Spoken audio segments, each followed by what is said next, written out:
Hello, welcome to a quick look at the Tyrannosaurus update for Age of Wonders Planetfall. It is a massive update they have added to the game. If you've ever been interested in this game, by all means, now is the time to pick it up. They did a major overhaul. The things they focused on, obviously, were balance and stabilization and that sort of thing. But the major changes were to the races themselves. So if I go to New Planet, just select Commander, Custom. So before, each of the races had a quirk, but it wasn't like anything. Like some races had a quirk, and then something that kind of defined the characteristics. Like the example for the Assembly, it was always really good at science, and no delay when applying units to mods through tech, I believe. And they didn't feel that was differentiating the races enough. So what they did is they went in, rebalanced a bunch of things, and then they said, alright, let's give each race a starting bonus that only they can get, and then a long-term bonus that only they can get. So, to give you an idea, like I said, the Assembly, to begin with, always was really good with science and that sort of thing, and then they, I believe, could research the ability that, the mod delay was gone when switching out mods.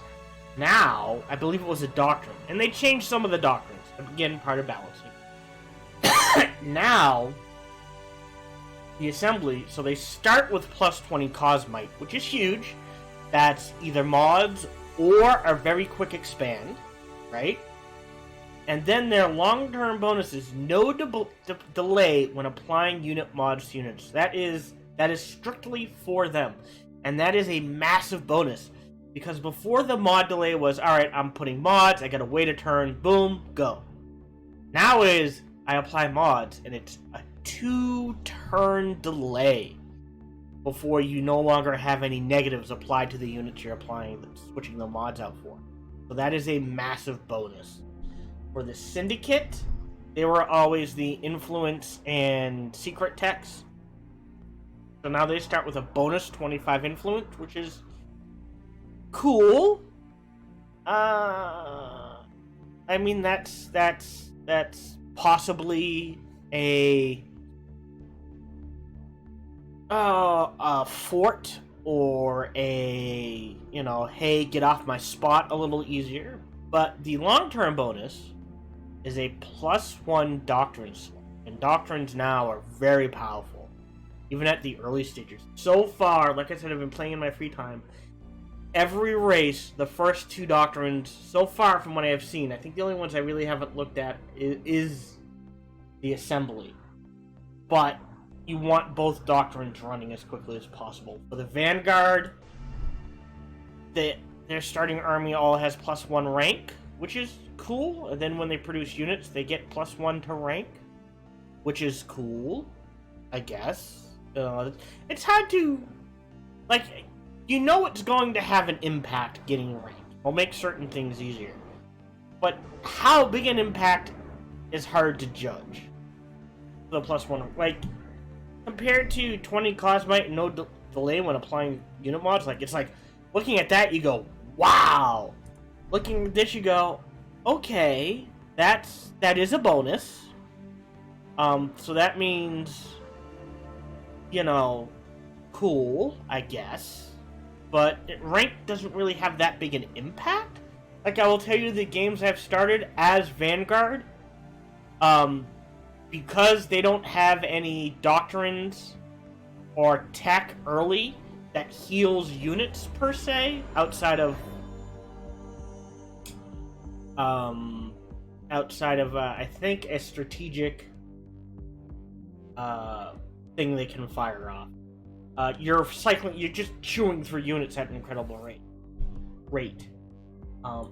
The Amazons, they get 1 random animal unit, which is cool, and this one's pretty good. Killing animals grants food. So if you're on a planet with a lot of animals, you can rack up a lot of population growth very quickly. For the Sorry, for the Kirko, you get 2 random emergent units, which can upgrade eventually if they survive long enough. But the minus 25 unit upkeep for tier 1 and tier units on top of any other bonuses you might get. It's like, cool! That is a bonus. How big an impact? Decent one, I would guess, but, you know. And then for the Devar, so they still get their prospecting, but now they start with 150 energy, which is a rush, or you don't have to worry about going into the negative as much. And they can buy out 15% cheaper, which is pretty good. It doesn't sound like much, but it adds up when it can be added to other things. The other major overhaul they did was the society tree. So we're going to hop out of this. And we're going to go ahead into a game we already started, so that I can show you the changes they've made. So if we go into, well, so this is this. I'll do that later. But if we go into society research, so as you can see, it's levels 1, 2, and there is no longer a 3rd level. I'll be honest, I kind of want it back. But they did rebalance things. So now the cap for exploitation is level 5. It is no longer level 6. That's a big change. And you are not guaranteed to get level 5 in everything. Again, I understand the balance reasons. I just rather have level 6 and go up to level 5. But that's me.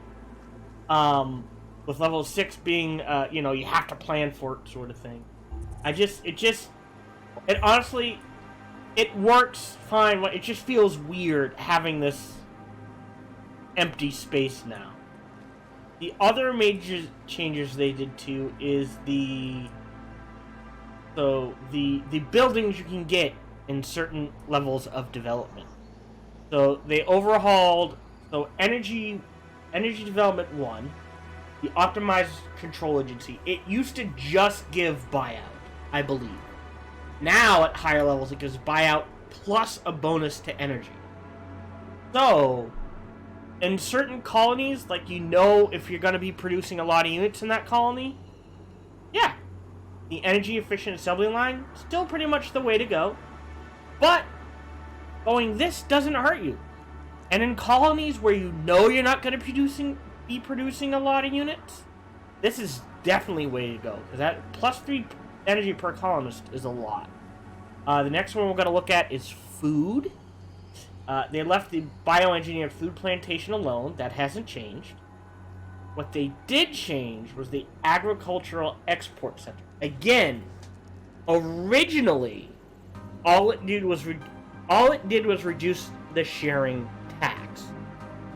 Now, at high levels, not only does it reduce the sharing tax, but it also increases the amount of food per colonist.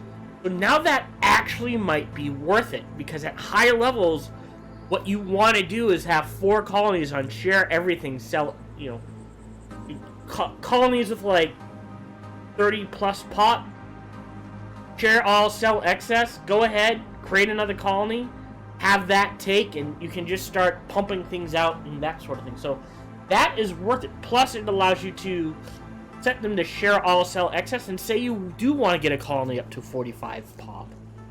Now that is possible. Still a lot of work, but it's possible. And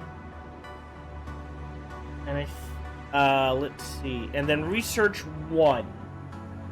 The Society Investment Center. I think before all these did, if I remember correctly, both of these was just give either reduce society research or reduce military research. Now, the society also gives bonus science per colonist, and the military innovation gives plus up to +3 rank, which again, in a colony where you produce a lot of units at later stages, could be very valuable. And that's it. They left everything in here pretty much the same. The other major changes are food 2. They left this alone, that hasn't changed. The Advanced Military Engineering Guild hasn't changed. The high energy scan, I think they tweaked the numbers, but it's always given true sight and bonus and vision and sensor. But I think they tweaked the numbers. However, the Community Wellness Center used to, again, always required less happiness and gave more of a bonus, but they tweaked the numbers. And again, especially late game, going ahead and dropping, if you're not going to be sharing, actually, even if you're sharing a lot of food, that happiness bonus adds up, especially if you can trigger it every turn or so. It can really offset the food sharing penalties and that sort of thing. The big one is the research and development. R&D level 2. The Cosmite Amplification Lab. For the life of me, I cannot remember what this used to be called. I know it was not this. I can tell you the bonus used to be just faster experience. They have changed it to minus 10 Cosmite required to produce a unit, and it gives resistances to status effects. Which, again, if you've got a colony where, you're gearing towards pump out units, go ahead, pick, the Civil Engineering Guild. Go ahead and pick the Military Engineering Guild or the Advanced Military Engineering Guild. Combine it with the Energy Efficient Assembly Line and the Cosmite Amplification Lab, and all of a sudden, you're pumping out a lot of units very quickly, and you're not breaking the bank, which is really good. So yeah, I like the changes they made. The other thing I discovered, I don't know if this has always been there. It very well might have, and I just never noticed, and I apologize. Look at this! You can sell items now! You still have to sell them one at a time, which is a bit annoying if you've got a lot of items. But look, you can sell items!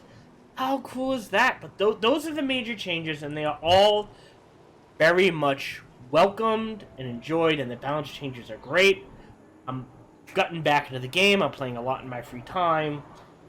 So by all means, if you looked at the game and were like, well, should I definitely get in now?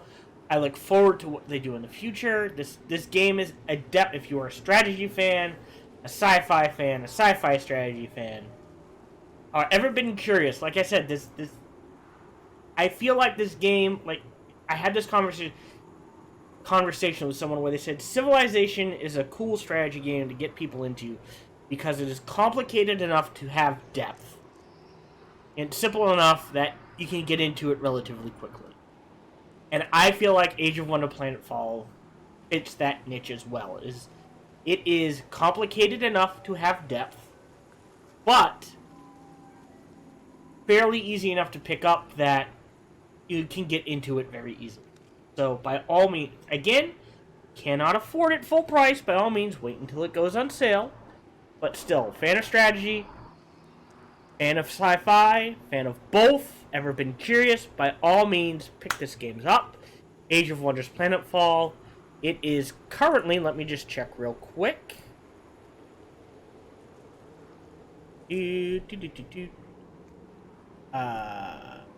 Where is store page? Currently, at the time of recording this video, $50 on Steam. It may be cheaper from other places, like the Paradox store, but by all means, it is worth every dollar. Pick it up, give it a shot. Tell me what you think in the comments about anything I've talked about today. Thank you very much. As always, feel free to like, subscribe, or comment. Or come on over and check me out when I stream live, Monday through Friday. I do have a schedule I try to stick to, barring, power outage or severe dust storms, which can happen where I live, so forth, and so on and so forth. Thank you very much for watching. Feel free to like, subscribe, or comment, or come on over and give me a follow on Twitch. Thank you very much. Have a nice day.